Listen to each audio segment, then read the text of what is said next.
everybody, it's KayBeast, and for this week's art video, I'm doing something you guys haven't seen before, that I haven't done in a very long time, so it was an interesting process, so I'll get right into it.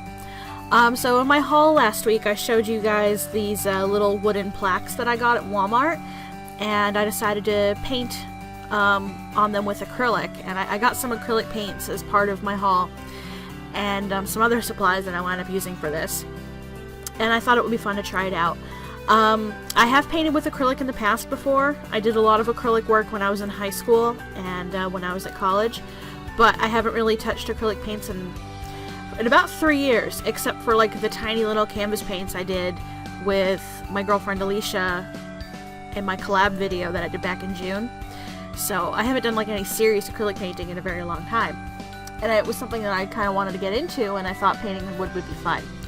So here I'm just doing a background, a gradient, using the vibrant paints from Liquitex, and I used a sponge to kind of help with the blending and everything. And then I did my sketch on paper, and on the back of that paper is some charcoal, and I used it to transfer it, which was a little messy, but I was able to clean it up afterwards.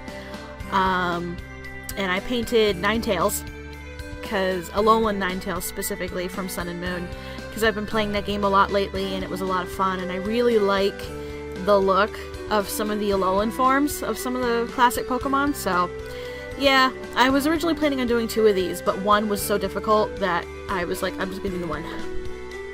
So yeah, a little mention about prepping the wood that I didn't record because I knew it would take forever, is, yeah, I had to gesso the wood. I had gesso laying around and I had some sandpaper. You can't paint directly on wood because paint will soak into the wood and rot it.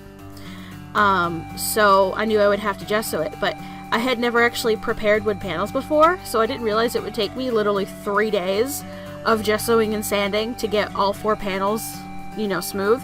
I only wound up using one, but I figured if I was going to be doing the gessoing and the sanding with one of them, I might as well just get all of them done with at once, so I wouldn't have to worry about it. And it was so annoying. It was so annoying. So I've already looked into pre-gessoed wood panels for future things. And I did enjoy painting on wood, so I'll probably do it.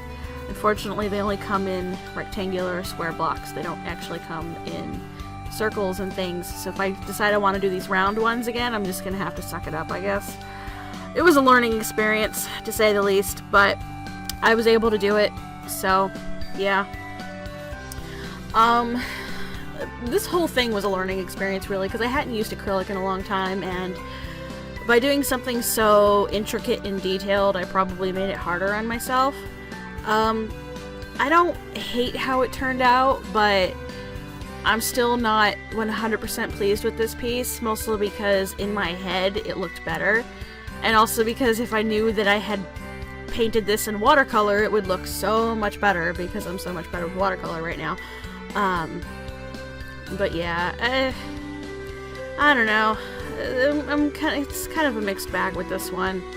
Like, I really liked my sketch and I enjoyed the process, but when I was done with it, I was just kind of, I don't know, underwhelmed with the result, I guess. I don't know.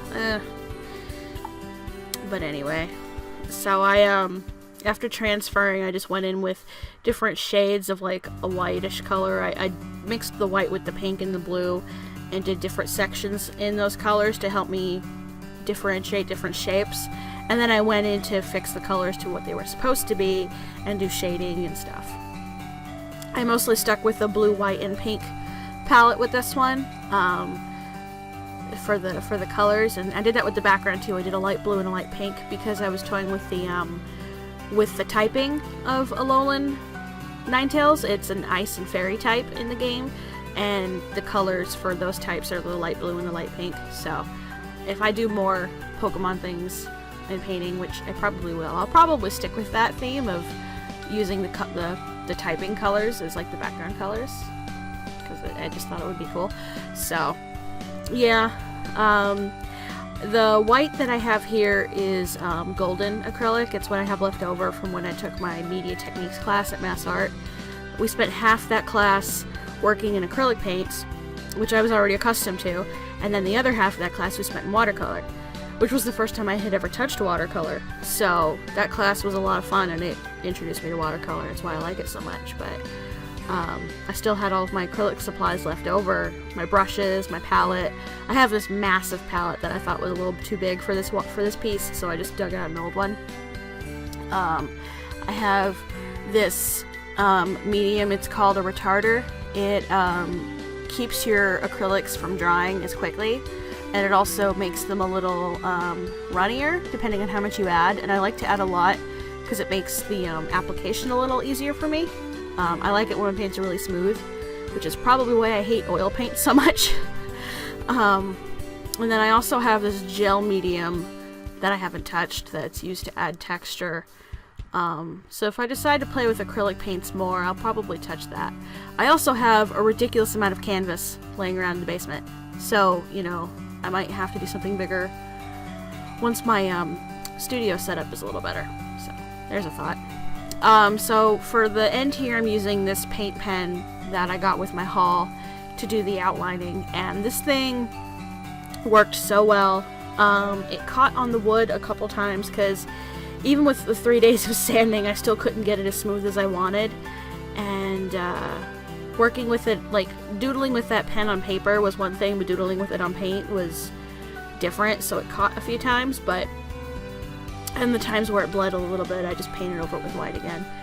And then at the end, I decided to play with my embossing powders because I had wanted to, and I did a little swatch a few days before working on this to see if I could heat embossing powders over paint without destroying the paint. And it worked well to a point, but a little note, if you're going to try this, move the heat gun a lot, and as soon as it starts to melt, go to another section, because if you keep the heat gun pointed at one spot for too long, the paint will start to bubble, which it didn't do on the paper, but it did on the wood, so, and I just kind of pushed it back down with the handle of my brush, so it wasn't a big deal. But if you're going to try this out, just keep that in mind, and keep the heat gun moving. So, yeah, I went a little overboard on the glitter, but I couldn't help it. It was just fun. It was a fun technique, but maybe that's part of the reason why I wasn't too satisfied with the result, because with all the glitter it looks a little, I don't know, cheap to me. But yeah, I don't know. It was fun to work on for the most part, and at the very least I could chalk this up to a learning experience with trying some new media, I guess. But let me know what you guys think, if you like it or not. And yeah, I guess I'll see you in the next video.